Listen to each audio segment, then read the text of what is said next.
How are you doing today, Scott? I'm good, Suzanne. How are you? Pretty good, pretty good.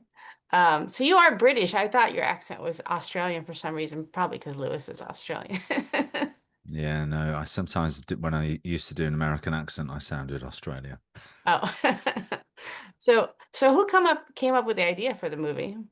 I came up with the idea actually. It was an idea that I had knocking around in my head for a while, and I gave the idea two-page treatment to Lewis and his producing partner Mark Klebanoff, who went away and wrote the script and incorporated the Death March into it.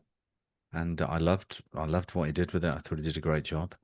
And I was very happy to jump on board and make the movie and have Lewis direct it because I've worked with Lewis three times before as an actor, and this is the first time as a director. And I knew he'd do a good job, but I didn't realize he'd do this much of a good job. He's Right? he's a great Yeah. director. Yeah, it was a good movie. Yeah, I'm not a big action violence fan, but at least it Oh, wasn't gory and all that stuff. So I was happy about that. But no, it was a good story and I really enjoyed that and even had some historical stuff to learn. So that was great.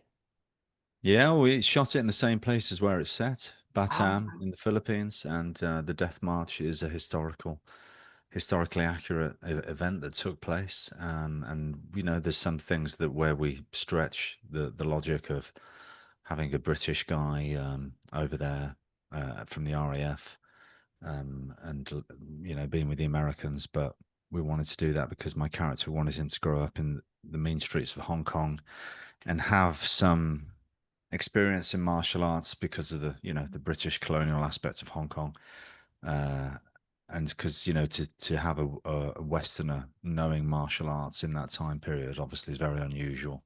Mhm. So Right, right. Yeah, my mother-in-law who passed away now, but she grew up during World War II, so I heard about the Death March. I didn't really know anything about it, so it was nice yeah, to see it incorporated in a movie. So before the script was around, did you know very much about that time in history?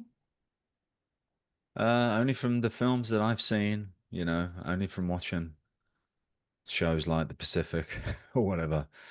Um, but actually, my great great great, I forget how many greats grandfather was a recipient of the Victoria Cross from Wow. World War One.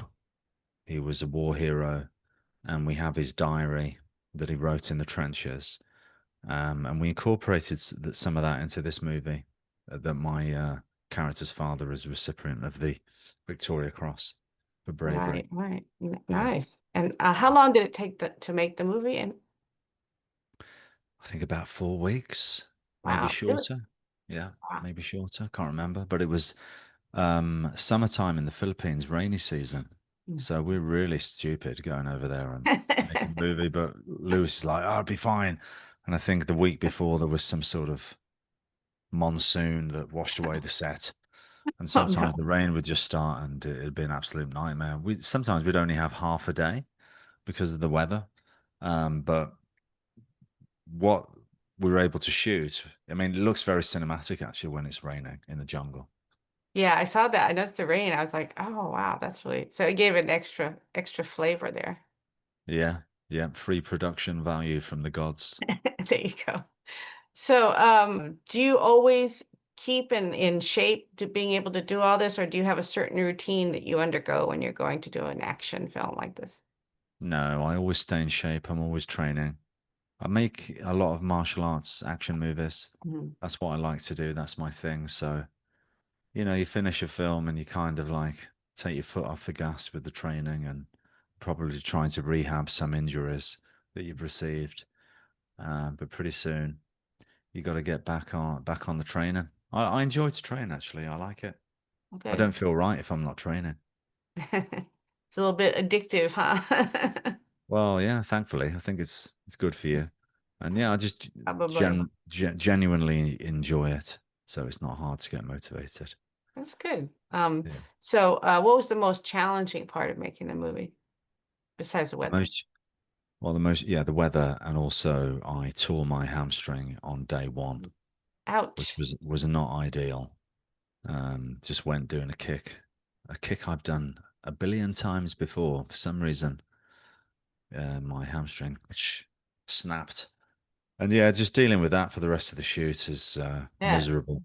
Yeah, Oh man. not easy. So did all of the actors in the movie have some kind of martial arts background or training? Well, we've got Cowboy Cerrone in there, who's like a UFC legend. So him for sure. Michael Copon used to be a Power Ranger. We've got Peter Shinkoda, who's done a fair amount of martial arts in movies. We have some great Japanese martial artists. So most of the cast, yeah, for sure, a lot of martial arts experience. What do you think audiences will like most about this film? Um, I think it's like, it's I love the survival movie when it's the man against the elements or the man like struggling in that sort of scenario where he's in a prison of war camp, malnutritioned, having to fight for survival. If you like that sort of thing, then you'll definitely like this. I mean, people who know my work know they're going to get action and fight sequences. And for my part, I always try to do that, but I like to mix it up with different genres. And so this is that sort of thing, but it's in the World War II setting. Yeah. And it's a good story. It's there's a lot of gravitas there. There's some very cinematic um, scenes, and Lewis did a great job. But there's pathos and there's meaning to it, and there's actors taking the material seriously, and I'm very happy with what we achieved. Yeah, and it had a nice ending, which sometimes these movies don't. Yeah, it'll end on a Um, high note. No matter how low it gets, just know that it's all good in the end. that's right. And so who inspired you most growing up? I'd say Bruce Lee. Yeah, cool. Yeah, huge Bruce Lee fan.